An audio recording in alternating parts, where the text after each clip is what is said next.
Glória a Deus. Mateus 17, versículo 14. E quando chegaram, a multidão, aproximou-se-lhe um homem, pondo-se de joelhos diante dele e dizendo: Senhor, tem misericórdia de meu filho, que é lunático, e sofre muito, pois muitas vezes cai no fogo e muitas vezes na água. E trouxe-o aos teus discípulos, e não puderam curá-lo. E Jesus respondendo disse: Ó geração incrédula e perversa, até quando estarei convosco? E até quando vos sofrereis? Trazei-mo aqui. E repreendeu Jesus o demônio que saiu dele, e desde aquela hora o menino sarou. Então os discípulos, aproximando-se de Jesus em particular, disseram: Por que não podemos nós expulsá-lo? E Jesus lhes disse: Por causa da vossa pouca fé. Porque em verdade vos digo que se tiverdes fé como um grão de mostarda, direis a este monte: passa daqui para acolá, e há de passar, e nada vos será impossível. Mas esta casta de demônios não se expulsa senão pela oração e pelo jejum. Ora, achando-se eles na Galileia, disse-lhes Jesus: O Filho do homem será entregue nas mãos dos homens, e matá-lo-ão, e ao terceiro dia ressuscitará. E eles se entristeceram muito. Amém? Somente até aqui a igreja pode sentar, irmãos. Glória a Deus. Bom, a palavra bem conhecida da igreja, irmãos. Agora, me chama a atenção aqui, irmãos, a maneira como o diabo trabalha, né? A forma como o diabo trabalha. Aqui no versículo de número 15, que é o segundo versículo que nós lemos, diz que muitas das vezes o filho caía no fogo e algumas vezes caía na água. Na verdade, de cair não tinha nada, né? Era o demônio que jogava. O demônio estava determinado a destruir a vida desse rapaz, ou pelo fogo ou pela água, tanto tentando queimá-lo, como também tentando afogá-lo. Então era uma das táticas que o diabo estava usando para destruir a vida do rapaz, ou matando queimado ou matando afogado. Esse mesmo texto nós encontramos no Evangelho de Marcos e Lucas também. O evangelista Mateus ele não registra, mas o outro evangelista registra. Diz que o rapaz ele estava secando, estava ficando pele e osso. Por quê? Porque o demônio não deixava ele comer. Então, certamente, cada vez que ele ia comer, convulsão, ataque, rola no chão, bate com a cabeça, quebra prato, vira copo, aquela tristeza que a gente sabe como é que funciona, né? Então, o rapaz ele estava secando. Diz a Bíblia que o demônio jogava ele no fogo, jogava ele na água. Então, o terror estava feito naquela casa. A Bíblia Sagrada ela não dá detalhes, mas quando nós temos um problema, a gente tenta solucionar o problema. Principalmente quando o problema está relacionado a um filho, que a gente sente dor muito maior do que se fosse com a gente. Então, tudo o que poderia ser feito, esse pai aqui deve ter feito, né? Claro que, como judeu que era, havia muita coisa que ele não fez, já que no Brasil, quando a coisa fica assim, a primeira coisa que a pessoa faz é no centro espírita. Alguém já diz: isso aí tem que desenvolver. Quem sabe que é assim que eles fazem? Está com dor na cabeça, a cabeça dói muito, está ouvindo vozes, vendo vulto, está tendo convulsão. É um espírito, tem que desenvolver para poder lidar com o bichinho ali e ficar em paz, né? Então, se fosse aqui no Brasil, fosse aqui na cultura brasileira, onde, com todo respeito a quem é católico, onde a pessoa domingo de manhã está na missa e sexta-feira à noite está no terreiro, infelizmente é uma grande verdade, eu também era católico, e não todos, mas uma grande maioria de católicos, domingo eles vão na missa e sexta-feira vão no terreiro, como eu e meu pai e minha mãe e meu irmão fizemos há muitos anos atrás, quando éramos católicos. E muita gente tem esse hábito. Vai na missa, mas daqui a pouco está tomando benzimento, daqui a pouco está fazendo simpatia, daqui a pouco está indo lá consultar com a cartomante, daqui a pouco está lá no centro espírita, escutando pombagira, tranca-rua, preto velho, né? E tal. Então, se fosse aqui no Brasil, e esse homem que fosse um brasileiro, ele tinha procurado todas essas coisas. Mas lógico que, como judeu, ele não deve ter feito isso. Como judeu, ele pode ter procurado alguém para orar. Como judeu, ele pode ter procurado algum remédio caseiro, algum aconselhamento, essas coisas. Mas, no entanto, nada estava resolvendo o problema dele. O problema estava agravando, piorando, ficando cada vez mais difícil. Foi justamente nesse tempo difícil, nesse tempo de desespero, de angústia, da perda da esperança, porque a esperança ela vai enfraquecendo, viu, meus irmãos? Quando você enfrenta um problema, você começa enfrentando aquele problema com uma esperança enorme. Mas quando aquilo vai demorando para se resolver, a esperança vai acabando, e muitas vezes termina. Né? Então, veja quantas pessoas que não acreditam mais na solução do problema, na cura da doença. Por quê? Porque a esperança morreu. Longos anos de espera, a coisa não mudou, não aconteceu. Eu estava aconselhando um casal e eu disse para a irmã, vamos orar. Ela falou, pastor, orar não adianta mais, ele não muda. Perdeu a esperança. Quantos que perderam a esperança de mudança no casamento? Quantos que perderam a esperança de prosperidade financeira, a vida foi para trás, e a pessoa está na miséria, e a pessoa não acredita que vai se levantar mais? Quantos que perderam a esperança na saúde, porque a saúde foi agravando, piorando, cada exame mostra agravamento do quadro, então chega uma hora que a pessoa não acredita, perde a esperança. E esse homem aqui, a esperança dele estava bem enfraquecida. Só que essa esperança dele, ela teve um renovo quando ele ouviu falar de Jesus. Jesus era diferente de todas as coisas que ele tinha tentado e feito, meus irmãos. O que se dizia a respeito de Jesus é que até morto ressuscita, paralítico anda, cego enxerga, mudo fala, surdo escuta, leprosos são purificados instantaneamente de suas lepras, e demônios, meus irmãos, não chegam nem perto, o demônio não resiste o poder e a autoridade que havia em Jesus. Então, todas estas coisas positivas ditas a respeito de Jesus, levou este pai a pegar o filho, sair da sua casa e ir atrás de Jesus. Só que nem tudo é do jeito que a gente quer e pensa. Quando chegaram ali, Jesus não estava. O pai chega ali com o menino endemoniado, né? E aí o pai diz, eu trouxe meu filho para Jesus. Onde é que Jesus está? Jesus estava no monte.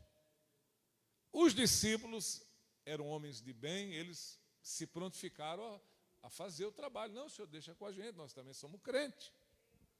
Estamos aí com Jesus há tantos anos, fazendo a obra de Deus. Quem sabe que eles haviam expulsado muitos demônios já. Muitos demônios. Então aquilo ali não era novidade para eles expulsar um demônio. Não é novidade, isso aí é cavaco do ofício. Só que naquele dia, irmãos, não deu certo. Oraram, repreenderam, expulsaram e o demônio não saiu. E aí, irmãos, a Bíblia Sagrada diz que foi se juntando muita gente. Quem sabe que cada vez que acontece uma coisa que dá errado, junta um monte de curioso. Até porque tem gente que fica olhando você fazer para não dar certo, para tirar onda contigo. Mas se não der certo, vai passar vergonha. Eles não dizem passar vergonha, eles dizem vai pagar mico. Vão pagar mico, vão passar vergonha. E agora eu quero ver. E aí foi juntando gente, e o menino endemoniado. E as orações não tiveram resultado. O esperado não. O demônio não saiu. Nesse tempo, Jesus desce. Quando Jesus desce, o pai vê e já vai ao encontro de Jesus. E foi aí que o pai falou, mestre, eu trouxe meu filho, que é lunático, tem demônio.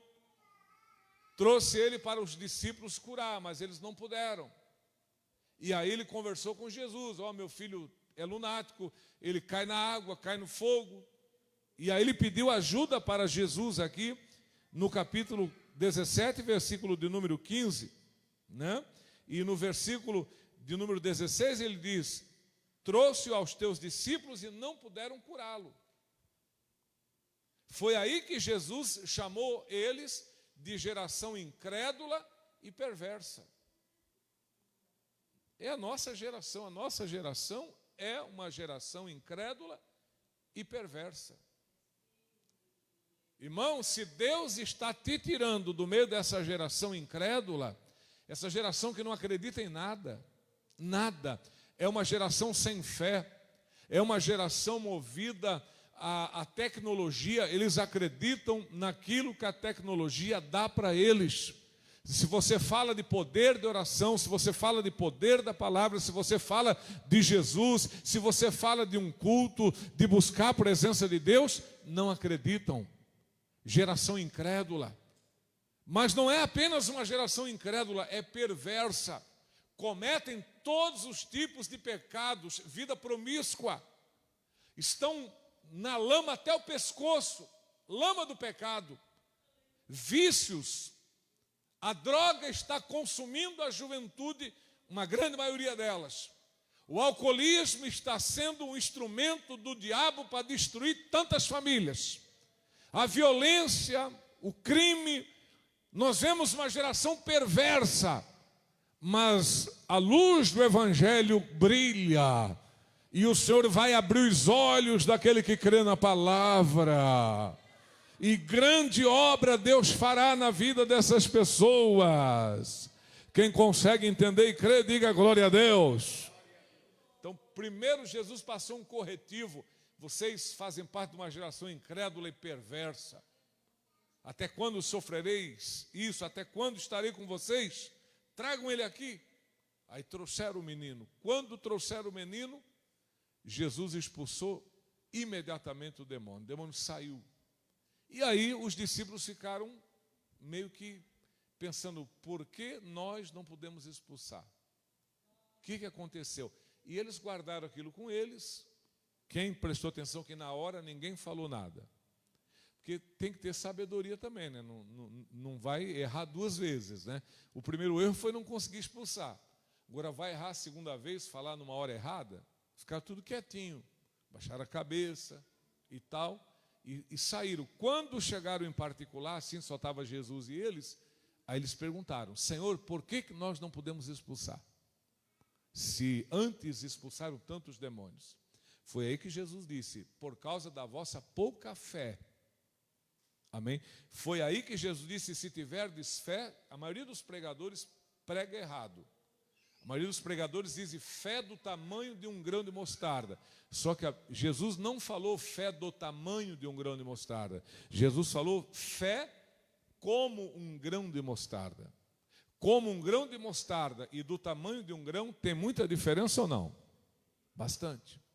Eu, quando me converti, os pais da fé que me ganharam para Jesus, eles pregavam: irmãos, eram homens de Deus, não deixam de ser, é óbvio. Mas eles pregavam: irmão, Jesus disse que se tiver fé do tamanho de um grão de mostarda, assim, assim. E aí eles até brincavam com a gente: irmão, quem é que tem fé do tamanho de uma abóbora, do tamanho de uma melancia e tal? Mas Jesus não disse fé do tamanho, Jesus disse fé como um grão de mostarda, né? Que aquele grãozinho de mostarda, irmãos, ele cai no seio da terra, que ninguém nota. E de repente ele germina e dali nasce uma árvore. E na parábola do grão de mostarda, Jesus disse que essa árvore cresce, se enche de ramos e folhas e abriga as aves do céu nela. Então o grão de mostarda, embora sendo uma minúscula semente, ela dá uma árvore de 4, 5 metros de altura, toda ramificada, e serve de abrigo, né, de proteção, serve para os pássaros fazerem os seus ninhos e ali ficarem tranquilos. Então assim também é a fé. Quem tem fé, realmente a fé pode mudar a vida dessa pessoa, meus irmãos. Pode muda. Nós vemos nos evangelhos quantas pessoas que tiveram a vida mudada através da fé. O que vai mudar a tua vida não é ganhar um prêmio na loteria. O que vai mudar a tua vida não é acertar alguma coisa nessa vida, mas o que vai mudar a tua vida é se você ter fé. A fé, ela pode escrever uma nova página na história do livro da tua vida. A fé pode colocar um ponto final na tua dor, um ponto final nas tuas lágrimas. A fé pode te abrir um caminho novo. Então, quem tem fé, meus irmãos, já é vitorioso. Quem sabe disso, diga glória a Deus. Aliás, está até na Bíblia, 1 de João 5,4. Essa é a vitória que vence o mundo, a nossa fé. O que vence o mundo é a nossa fé. Então, Jesus disse, bom, vocês não puderam expulsar por causa da fé de vocês. Tá? E segundo lugar, essa casta, versículo 21, esta casta quer dizer qualidade, tipo. Essa casta de demônios, esses capeta que estão aí, não sai na quinta da vitória, nem na sexta da libertação. Esse tipo de demônio aí não sai na carta para Deus. Esse tipo de demônio aí não sai com essas coisas. Esse tipo de demônio aí só sai com oração e jejum. Só orando e jejuando. Se não tiver oração e jejum, esse demônio não sai. E os demônios, eles fazem coisas, irmãos, que a gente fica admirado. Eu, tempos atrás, tive uma experiência aqui, no bairro aqui do Aventureiro. Eu estava lá em casa e alguém me ligou. Pastor, dá para vir aqui em casa orar pela minha mãe? Faz 3 dias que ela está dormindo e não acorda. Levamos ela no regional, ela entrou no hospital regional dormindo, carregada nos braços, foi consultada, o médico examinou tudo, não achou nada, mandou levar para casa. 3 dias deitada, dormindo, não acordava. E aí a família preocupada, eu fui lá orar. E aí quando eu entrei na casa, que eu peguei o óleo que eu coloquei na cabeça, irmãos do céu, pensa como o demônio agitou aquela mulher na cama. Era um demônio terrível que estava ali nela, e aquele demônio fez ela cair num profundo sono. Eu expulsei aquele demônio. Quando ela ficou liberta, eu peguei na mão dela, ela sentou na cama, e a primeira coisa que ela pediu, eu quero comer. 3 dias dormindo e 3 dias sem comer, e era um demônio. Que coisa impressionante. Então, meus irmãos, muitas das vezes a gente acha que tudo é natural. Quem lembra da mulher corcunda? Ah, é natural, né, pastor? Isso aí é um desvio de coluna, é algum problema no ciático, isso aí tem que fazer uma fisioterapia, tem que fazer uma massagem.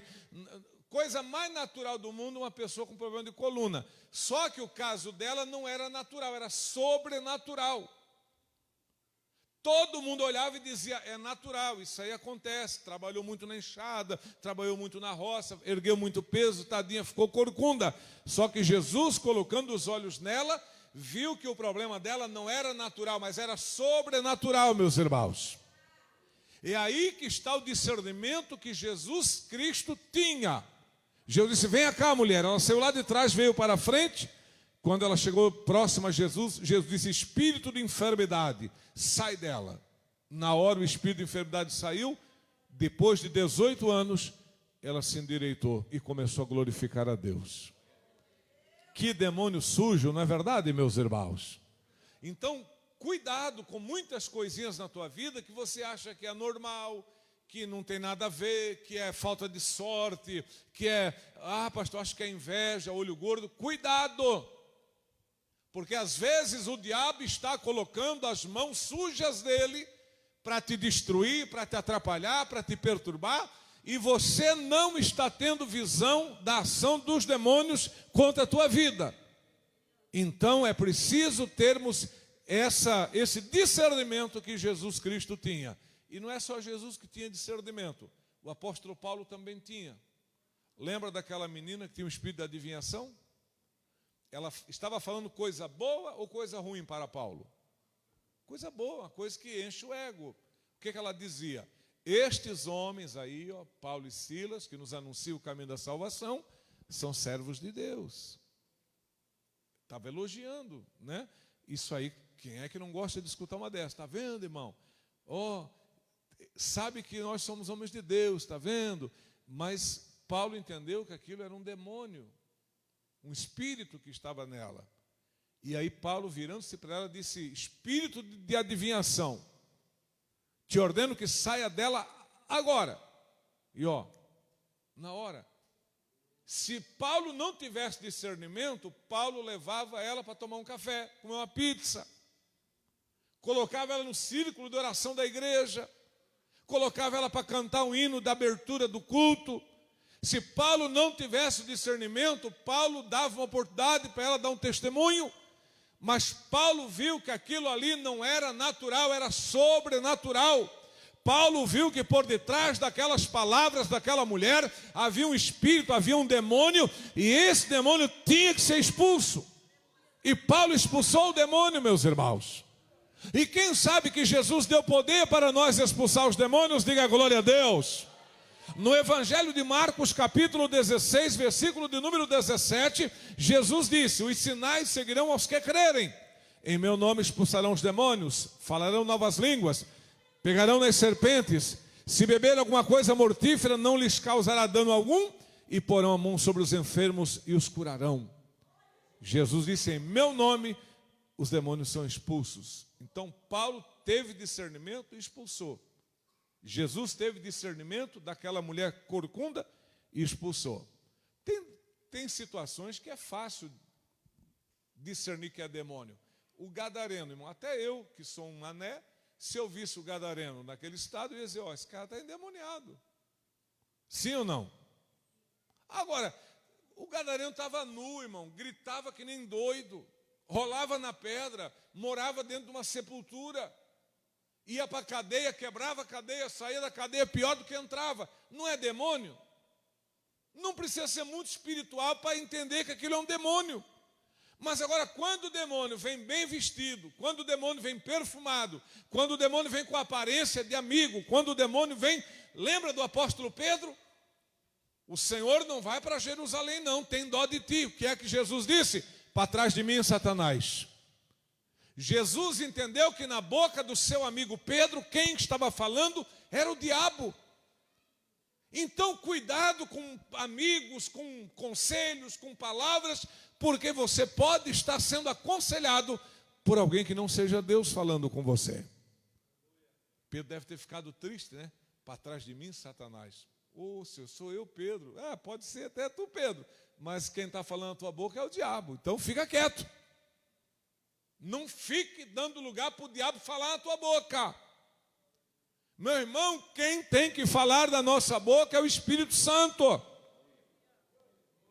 Quem tem que falar na nossa boca é a nossa própria razão e sabedoria que Deus nos dá para resolver problemas, para aconselhar, ou então o Espírito Santo. Agora, dar a nossa boca, emprestar a nossa boca para o diabo falar, não. Diga: Satanás, a minha boca você não vai usar não. Quem usa a minha boca é o Espírito Santo de Deus. Amém, igreja do Senhor? Então, Jesus tinha discernimento, Pedro tinha discernimento, Paulo tinha discernimento, e nós temos que ter esse discernimento também na nossa vida, meus irmãos, né?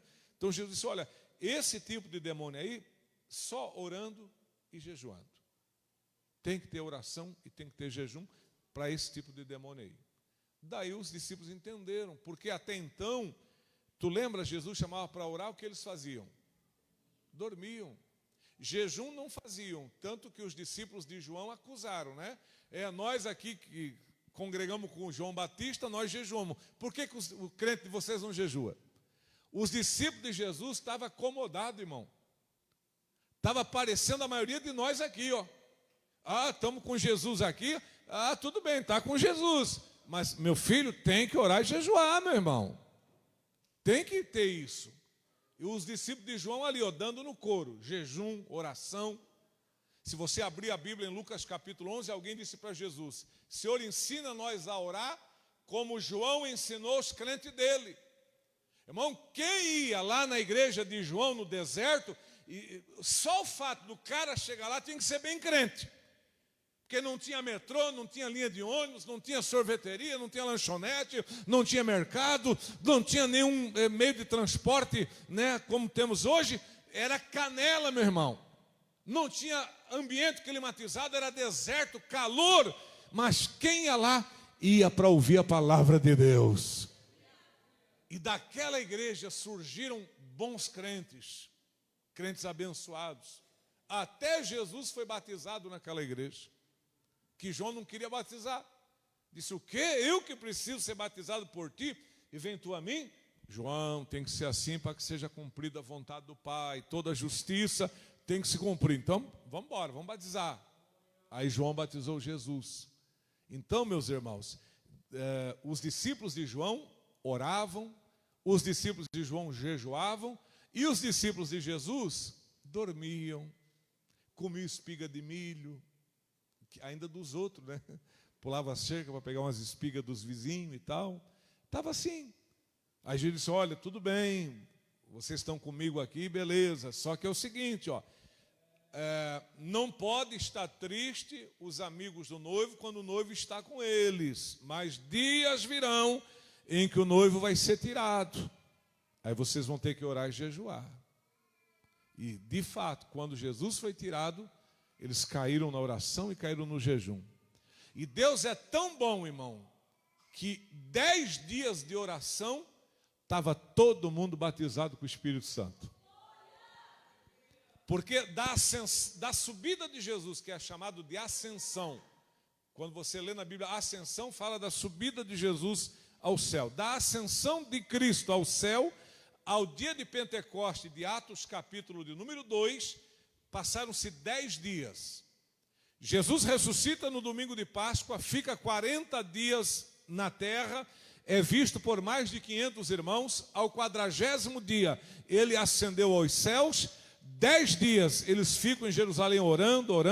No 10º dia, o Espírito Santo desce, todos foram cheios do Espírito Santo.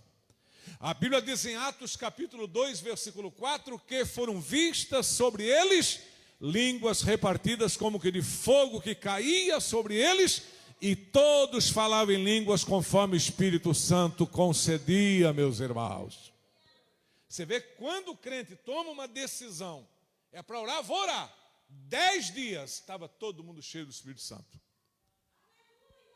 10 dias, Pedro toma a oportunidade para pregar e prega. E Pedro está tão cheio do Espírito Santo, irmão, que ele não precisou fazer o que a gente faz. Irmão, quem quer aceitar Jesus, irmão? Tem alguém aqui para aceitar Jesus? Irmão, tem alguém para reconciliar? Pedro não perguntou se alguém queria aceitar Jesus ou queria reconciliar. Quando Pedro fechou a Bíblia, a multidão começou a gritar, ei, o que é que nós temos que fazer para se salvar? E aí Pedro disse, creia em Jesus e se arrependam dos vossos pecados e sejam batizados e receberei o dom do Espírito Santo. Glória a Deus, amém, meus irmãos. Palavra contundente que tocou no coração, rasgou a alma dos que a ouviram ali, e eles procuraram a salvação, amém, meus irmãos.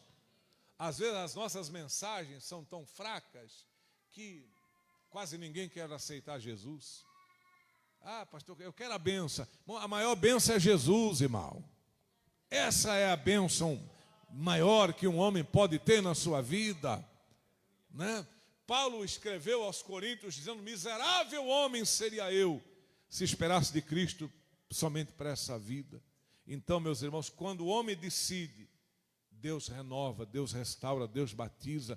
Querido, está na tua mão aqui hoje.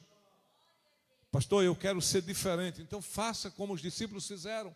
10 dias, joelhinho no chão, lágrima, glória a Deus, abençoe, busca e tal. 10 dias, todo mundo cheio do Espírito Santo. Irmão, aquela igreja era uma igreja extraordinária. Quem sabe disso? Diga amém, Jesus. Lembra que aquela igreja era unanimidade? A Bíblia fala isso ou não? Unanimidade. Lá não tinha divisão, gente assim, assado. Lá a igreja era unânima. Havia unidade. Coisa linda, meus irmãos, né? Mas a igreja cheia do Espírito Santo é assim mesmo. Então nós precisamos nos encher do Espírito Santo. Amém, igreja? Que Deus abençoe. A nossa hora já está avançadinha. Fiquemos de pé na presença do Senhor. Oh, quão cego eu andei e perdido vaguei, longe, longe do meu Salvador. Mas do céu ele desceu para salvar um tão pobre.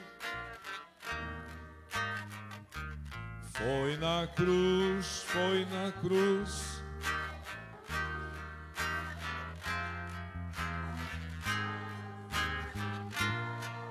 Isso, louva a Deus. Foi ali pela fé que meus olhos abri.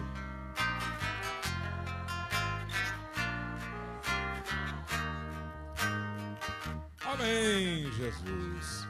Vamos fazer a parte das ofertas, irmãos. Eu estava dizendo à tarde aqui para a igreja, irmãos, uma pessoa salva, ela tem amor pela obra de Deus, ela é uma pessoa que se dedica. Uma pessoa que tem a salvação de Deus, ela faz o melhor sempre para Deus, inclusive na contribuição. Ah, pastor, sou salvo, mas eu não oferto e não contribuo em nada. Quando a pessoa não pode, é uma coisa, a pessoa está desempregada, não tem... Acontece. Até eu tenho dia que eu não tenho um centavo para dar. Não é todo dia que a gente tem. Mas agora a pessoa que nunca contribui, podendo, não ajuda, irmão, é uma falta de amor para as coisas de Deus. Então, querido, se você puder contribuir, pegue a sua oferta agora em nome de Jesus, amém? Quem tem a sua oferta, pegue na sua mão. Você que vai apresentar o dízimo, vem para frente. Tem alguém que vai apresentar o dízimo nessa noite? Não temos ninguém? Então nós vamos orar pelos irmãos que vão ofertar. Senhor nosso Deus, nosso Pai que estás nos céus, em nome de nosso Senhor e Salvador Jesus Cristo, ó Pai, recebe as nossas ofertas, ó Deus, aqui nesta hora de oração, meu Pai. Vem, Senhor, nos abençoar aqui nesta noite, meu Deus. Vem confirmar obra maravilhosa, obra divina, obra santa. Repreenda o devorador das nossas vidas, ó Deus, que haja prosperidade em tudo que nós fizermos, para que o nome do Senhor seja engrandecido nas nossas vidas, ó Deus. É o que nós te pedimos e te agradecemos em nome do Senhor Jesus. Amém, Jesus. Põe na salva, meus irmãos. O Jadson, canta um louvor, Jadson. Pega alguma coisa do Nani que tu lembra de cabeça. Lembra alguma coisa aí do Nani? Senta um pouquinho, irmãos. Nem que seja uma estrofe só para nós. Ou um como Zaqueu aí do Danésimo. Qual que é aí desse aqui? Glória a Deus. Quem quer ouvir o servo do Senhor, diga amém, Jesus. Então nós vamos ouvir para a glória de Deus. Enquanto ele se prepara ali, aplaude Jesus e manda um glória a Deus aí para cima, irmão. Glória a Jesus. Aleluia. Exaltado é o nome de Jesus. Glória a Deus.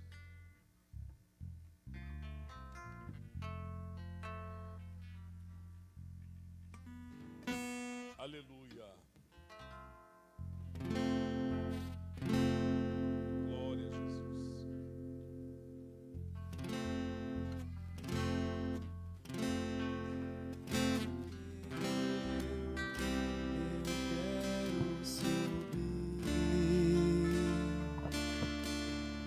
O mais alto que eu puder, só pra te ver, olhar para ti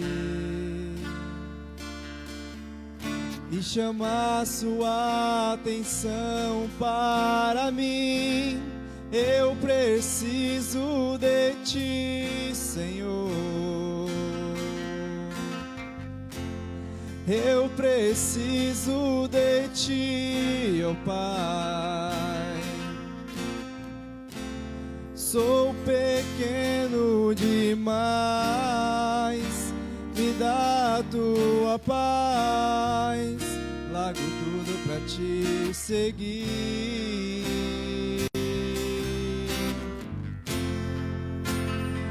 Entra na minha casa, entra na minha vida, mexe com minha estrutura, sara todas as feridas, me ensina a ter santidade, quero amar somente a Ti, porque o Senhor é meu bem maior. Faz um milagre em mim.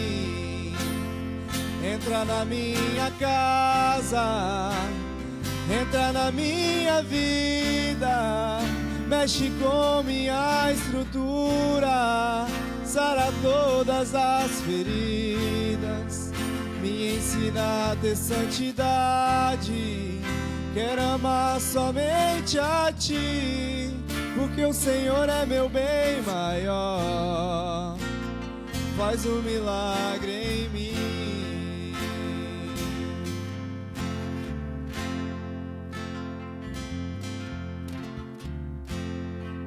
Deus, eu convido a igreja para nós ficar de pé, meus irmãos. Nós vamos fazer uma oração a Deus. Eu gostaria de chamar os irmãos aqui na frente. Quem puder, vem aqui na frente para nós orar, irmãos. A irmã Sônia, a Sônia está aí? Não veio a Sônia, né?